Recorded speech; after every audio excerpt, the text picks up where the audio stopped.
सभी का स्वागत है। कल 5 राज्यों के चुनाव में से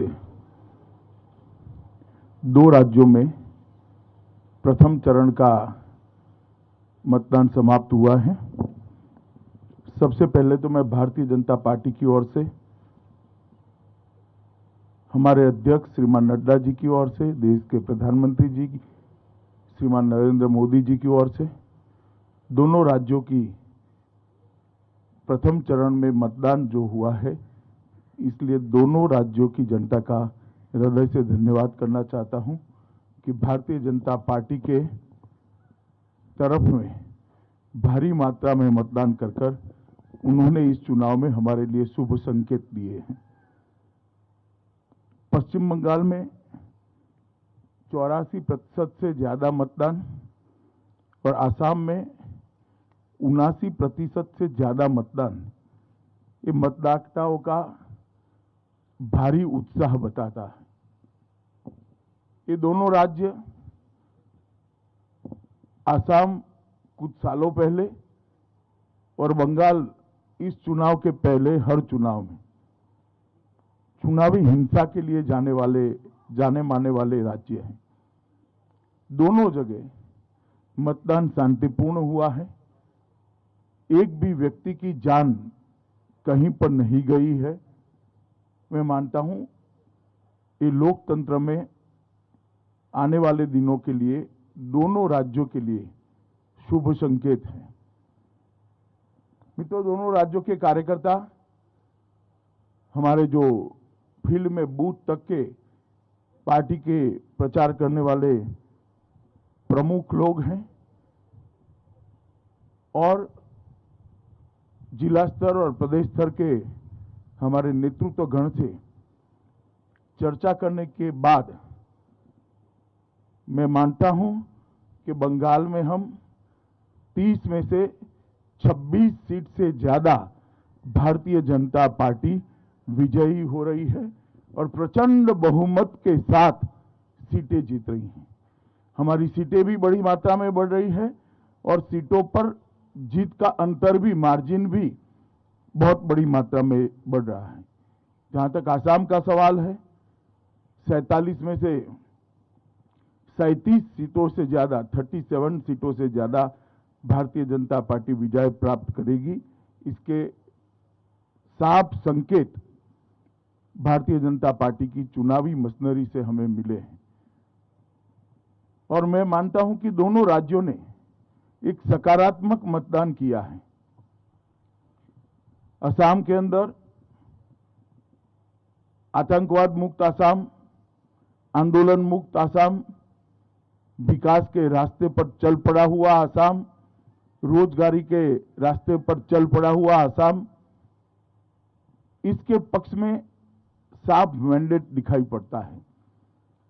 और असम के अंदर इसके साथ साथ बाढ़ मुक्त असम के भारतीय जनता पार्टी के वादे को भी बहुत बड़ा समर्थन मिला है।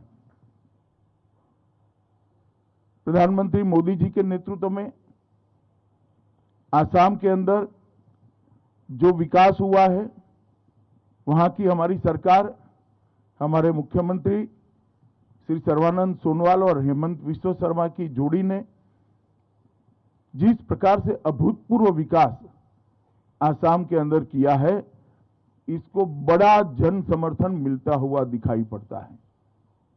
डबल इंजन सरकार का कंसेप्ट असम की जनता को भारतीय जनता पार्टी के आचरण से समझ में आया है और ब्रह्मपुत्र नदी पर 6 से ज्यादा ब्रिज बनना, इसकी शुरुआत होना, 20,000 किलोमीटर से बड़ा रोडों का जाला बुन लेना, काजीरंगा के जंगलों की जमीन घुसपैठियों से मुक्त कराना, श्रीमंत शंकरदेव और माधवदेव के सत्र की जमीन को घुसपैठियों से मुक्त कराना, ढेर सारे विकास के काम, जिसका एक सकारात्मक झुकाव भारतीय जनता पार्टी के प्रति स्पष्ट नजर आता है और हमारे गठबंधन की 37 सीटें से कम नहीं होगी, इसका मुझे पूरा विश्वास है। दूसरी ओर बंगाल के अंदर जिस प्रकार का तुष्टीकरण का माहौल था, जिस प्रकार से बेरोक टोक घुसपैठियों का घुसना चालू रहा, जिस प्रकार से पूरा बंगाल जन कल्याण के पैसे सरकारी मशीनरी और सत्ताधारी पार्टी मिलकर हड़प करते रहे, भ्रष्टाचार की भेंट चढ़ गए, जिस प्रकार से अम्फान का रिलीफ रिहेबिलिटेशन हो या कोरोना के खिलाफ लड़ाई हो, जिस प्रकार से अव्यवस्था और अफरा तफरी देखी गई, और औद्योगिक विकास, महिला सुरक्षा, ये सब में घोर निराशा और हताशा बंगाल की जनता को प्राप्त हुई है। 27 साल के कम्युनिस्टों के शासन के बाद उनको एक आशा थी कि दीदी एक नई शुरुआत लेकर आएगी, मगर दल का चिन्ह बदल गया, दल का नाम बदल गया, बंगाल वही का वही रहा और गिरावट आई। और उस वक्त मोदी जी के नेतृत्व में हमने जो सोनार बांग्ला का एक विजन दिया है, हमने बंगाल की जनता के मन में एक आशा की जोत जगाने में हम सफल रहे हैं कि अन्य राज्यों की तरह बंगाल भी सुजलाम सुफलाम हो सकता है, बंगाल भी विकसित हो सकता है, बंगाल के अंदर भी शांति हो सकती है, बंगाल के अंदर भी तुष्टीकरण से बगैर संविधान की योजना के तहत कोई सरकार चल सकती है, बंगाल के अंदर भी धार्मिक स्वतंत्रता सभी धर्मों के लोगों को मिल सकती है। ये सारे मुद्दों को बंगाल की जनता ने मोदी जी के प्रति अथाह प्रेम और अमिट आशा के साथ स्वीकारा है। जो कार्यकर्ता चुनाव के फील्ड में थे, सुबह सुबह थोड़ी दहशत थी कि हर बार की तरह गुंडे चुनाव को प्रभावित करेंगे, प्रदूषित करेंगे, परंतु मैं चुनाव आयोग को बधाई देना चाहता हूं कि बंगाल के अंदर शांतिपूर्ण चुनाव कराने में चुनाव आयोग को सफलता मिली है। आप सभी लोग भी जानते हैं, विगत कई सालों से बंगाल के अंदर चुनाव में हिंसा आम हो गई थी। आप लोगों ने उसको कवर करना भी छोड़ दिया था, क्योंकि आप समझते थे वो तो होना ही है। ये पहला चुनाव सालों के बाद हो रहा है जहां एक भी व्यक्ति के मरे बगैर, एक भी बम फटे बगैर, एक भी गोली चले बगैर, एक भी बूथ में रीपोलिंग हुए बगैर बंगाल का चुनाव हो रहा है। मैं मानता हूं ये बहुत शुभ संकेत है। बंगाल की महिलाओं का भी मैं विशेष आभार प्रकट करना चाहता हूं, क्योंकि महिलाओं ने बढ़ चढ़कर भारतीय जनता पार्टी के पक्ष में मतदान किया है। और मैं मानता हूं कि प्रथम चरण में 26 सीटों से जो शुरुआत हुई है, हमारे लक्ष्य 200 पार को सिद्ध करने में हमें बड़ी सरलता रहेगी। इसी तरह से चुनाव आगे बढ़ता रहा, भारतीय जनता पार्टी 200 से ज्यादा सीटों के साथ बंगाल में सरकार बनाएगी, इसका मुझे विश्वास है। भाजपा के सभी कार्यकर्ताओं का विश्वास है। आसाम में भी अभी जो सीटें हैं, इससे ज्यादा सीटों के साथ हम पूर्ण बहुमत की भारतीय जनता पार्टी की सरकार बनाएंगे। आप लोगों का बहुत बहुत धन्यवाद। अब पूछ सकते हैं आप।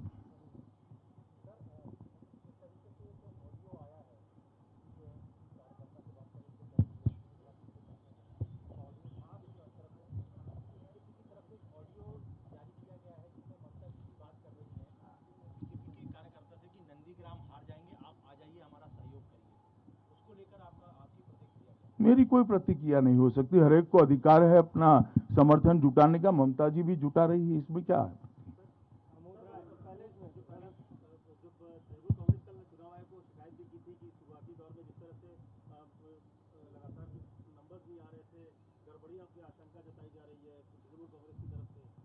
नहीं, मगर क्या गड़बड़ी? तृणमूल कांग्रेस के एक भी पोलिंग एजेंट ने कोई फरियाद नहीं करी है। गड़बड़ी तो पोलिंग बूथ के अंदर होती है। गड़बड़ी नहीं हुई वो उनकी कंप्लेन है, मगर वो अच्छे से बोल नहीं पाते हैं। कि बोलने में थोड़ा संकोच होता है कि इस बार हम गड़बड़ी नहीं कर पाए हैं, यही कंप्लेन है उनका।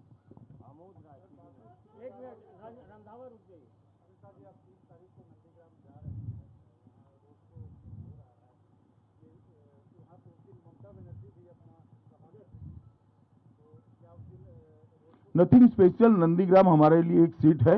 मैं नंदीग्राम के मतदाताओं को इतना ही कहना चाहता हूं कि बंगाल के अंदर परिवर्तन अगर करना है तो बंगाल की 200 सीटों ने परिवर्तन करना पड़ेगा। नंदीग्राम अकेला ही कर दे तो बंगाल के अंदर अपने आप परिवर्तन हो जाएगा। तो मेरी बंगाल के नंदीग्राम कॉन्स्टिट्यूएंसी के मतदाताओं को अपील है कि परिवर्तन तो आपके ही हाथ में है, आप अकेले ही कर दीजिए, परिवर्तन हो जाएगा। विकास भदौरिया जी अमित भाई, अभी तो पहले चरण का मतदान हुआ है, ऐसे कौन से संकेत हैं जिनके आधार पर आप ये एनालिसिस कर सकते हैं कि ये जो 84% मतदान आपके पक्ष में हुआ है और दूसरा यही मोमेंटम आगे भी 7 चरणों में बरकरार रहेगा? देखिए विकास जी, ये मैं तो चुनाव के पहले से कर रहा हूं कि 200 सीटें आएगी।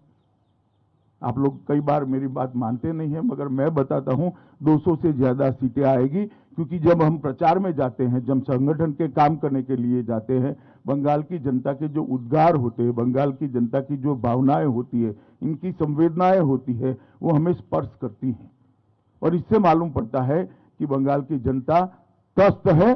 सभी वादे मां माटी मानुष के खोखले साबित हुए हैं और बंगाल के अंदर संपूर्ण परिवर्तन होने जा रहा है। Megha Prasad, Times Now. Sir Amit sir, आप कल अहमदाबाद में थे, कुछ ऐसी रिपोर्ट्स आ रही हैं कि शरद पवार जी और प्रफुल्ल पटेल जी दोनों चलिए, सब चीजें सार्वजनिक नहीं होती है। नवजोत रंधावा, रविंद्र सिंह, जी न्यूज। आरोप भी लगाते रही है कि टीएमसी बीजेपी कार्यकर्ताओं की हत्या करते रहे, हिंसा काफ़ी हुई और आप कई कार्यकर्ताओं से मुलाकात भी की उनके परिवार से। अब बीजेपी के ही जो शामिल हो गए हैं उनसे ममता बनर्जी खुद फ़ोन कर रही हैं कि हमें समर्थन करो। एक तरफ हिंसा और दूसरी तरफ इस तरह की अपील। आपको लग रहा है कि जमीन खिसकने का डर है या फिर वो अपने लोगों को वापस लेना चाहती है? जमीन खिसकने के लिए टेलीफोन कॉल का परिचायक होना जरूरी नहीं है। जमीन खिसक चुकी है, जमीन जनता ने खिसकाई है और फिर से एक बार मैं कहता हूं 200 से ज्यादा सीटों के साथ भारतीय जनता पार्टी की वहां सरकार बनने जा रही है। विनीत, टीवी 18। सर, जिस तरह से पीएम बंगाल गए थे, ममता बनर्जी का कहना है कि वहां जाकर के वो प्रचार कर रहे हैं। जब बांग्लादेश के एक एक्टर ममता बनर्जी के पक्ष में प्रचार कर रहे थे तो बीजेपी ने सवाल खड़े किए थे। अब पीएम के दौरे पर ममता बनर्जी सवाल खड़े भाई वो तो खड़े करे, आप काहे को कर रहे हैं? कल पीएम ने कोई बात करी है वहां पर प्रचार की? कोई बात नहीं करी। प्रधानमंत्री का दौरा है 2 देशों के संबंध मजबूत करने के लिए, 2 देशों के सांस्कृतिक संबंधों को रिवाइव करने के लिए।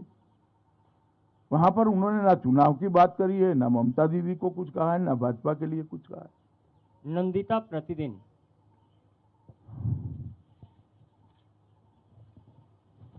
तृणमूल कांग्रेस बार बार आरोप लगा रही है कि आप लोग ईसी को कंट्रोल कर रहे हैं। इस संदर्भ में कल उन्होंने एक टेप भी निकाला है जिसमें आपके 2 नेता बात कर रहे हैं और वो लोग डिमांड है कि उसमें जो बातचीत हुई है उसी बेसिस में ईसी ने स्टेप्स लिए हैं। ऐसा है, ये बातचीत को जरा ध्यान से सुनिए। मुझे लगता है आपको ममता जी का आरोप ब्रह्म वाक्य लगता है, ध्यान से सुना नहीं है। इसमें हमारे 2 नेता बात कर रहे हैं, इतनी जगह पे हमने ट्रांसफर के लिए डिमांड करनी पड़ी। ये डिमांड तो हमने राइटिंग में रखी है, इसमें टैप की जरूरत नहीं है। ब्लैक एंड व्हाइट में लिख कर दिया है। एक नेता दूर थे, दूसरे नेता हेडक्वार्टर पे थे, वो फीडबैक दे रहे हैं कि ये कॉन्स्टिट्यूएंसी के लिए भी कंप्लेन करो, इनके भी ट्रांसफर के लिए कहो। तो इसमें क्या कोई गोपनीय बात है ही नहीं। सवाल इसमें से होता है फोन किसने टैप किया, जो आप नहीं उठाते हो और शायद अब भी नहीं उठाएंगी नंदिता जी आप, कि फोन किसने टैप किया वो सार्वजनिक करो जरा। किस प्रकार से चुनाव चल रहा है? ये क्या लोकतांत्रिक व्यवस्था है फोन टैप करना विपक्ष के लोगों का? इसमें तो कुछ गोपनीय नहीं है। ये जो बात हुई है हमने ब्लैक एंड व्हाइट में टाइप कर चुनाव आयोग को दिए। क्या बम फोड़ा है उन्होंने इसमें बड़ा? आप लोगों को लगता है बड़ा कूप निकल कर आ गया है, कुछ नहीं है। हमने राइटिंग में दिया है बाबा चुनाव आयोग को। मगर मूल इसके अंदर सवाल तो ये है कि फोन कैसे टैप हुआ, किसकी सूचना से हुआ, किसकी परमिशन से हुआ। और चुनाव आचार संहिता लागू हो जाने के बाद सरकार फोन टैपिंग की सूचना दे सकती है without consent of election commission. इसमें तो एक क्वेश्चन एराइज होता है, ये आपको तृणमूल कांग्रेस की प्रेस कॉन्फ्रेंस में पूछना चाहिए था। प्रेमांशु आनंद बाजार पत्रिका।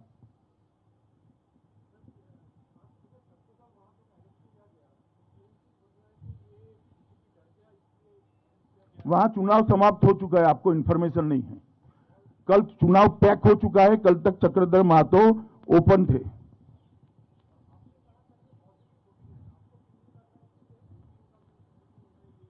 देखिए, एंटी इनकम्बेंसी तभी एनकेस होती है कि किसी और से आशाबंदी हो, और मैं मानता हूं भाजपा से आशाबंदी है, इसलिए मैं उसको सकारात्मक मतदान भारतीय जनता पार्टी के पक्ष में मानता हूं। प्रधानमंत्री जी पर विश्वास है, भारतीय जनता पार्टी की सभी सरकारों के आचरण पर विश्वास है बंगाल की जनता।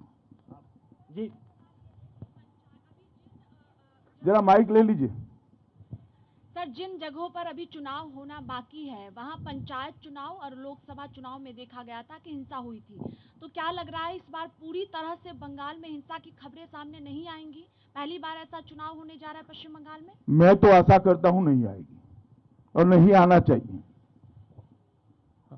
अगला sir, I am asking about Kerala. Kerala की सरकार ने अब ये जुडिशियल इंक्वायरी लॉन्च किया है सेंट्रल एजेंसी के खिलाफ। इसके अलावा वो क्या कर सकते फेस सेविंग के लिए? गोल्ड स्कैम में उनके प्रिंसिपल सेक्रेटरी पकड़े जाने के बाद उनके पास और कोई चारा ही नहीं है। तो बहुत नेचुरल रिएक्शन है, मुझे इसमें आश्चर्य नहीं हो रहा है। ये फेस सेविंग की कोड़ी एक्सरसाइज है। नीलू रंजन दैनिक जागरण।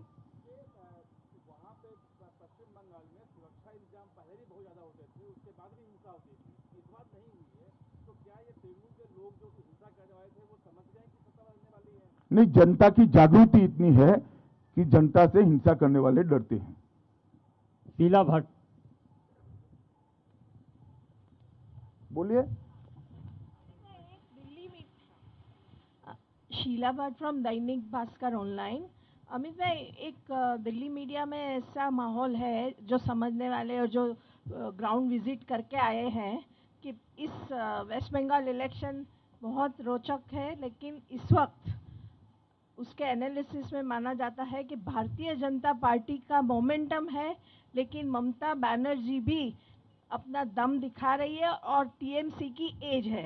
इस दिल्ली का मीडिया हमेशा से परिवर्तन भांपने में असफल रहता है। आपको यूपी के 2 लड़के भी जीतते हुए दिखाई पड़ते थे, आपको उत्तराखंड में भी परिवर्तन नहीं दिखाई पड़ता था, आपको आसाम, मणिपुर और त्रिपुरा में भी परिवर्तन नहीं। मुझे लगता है और जमीन पर दिल्ली के मीडिया को जाने की जरूरत है। आप भी जाइए जरा। अंतिम सवाल है पीछे।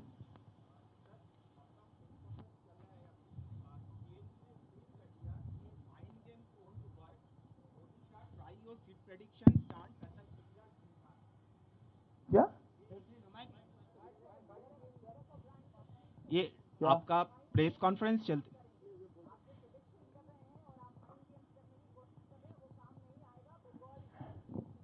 नहीं, ठीक है, वो उनका अनुमान हो सकता है, मगर जो मेरा अनुमान गलत है तो उनको जवाब देने की शायद जरूरत नहीं थी। धन्यवाद।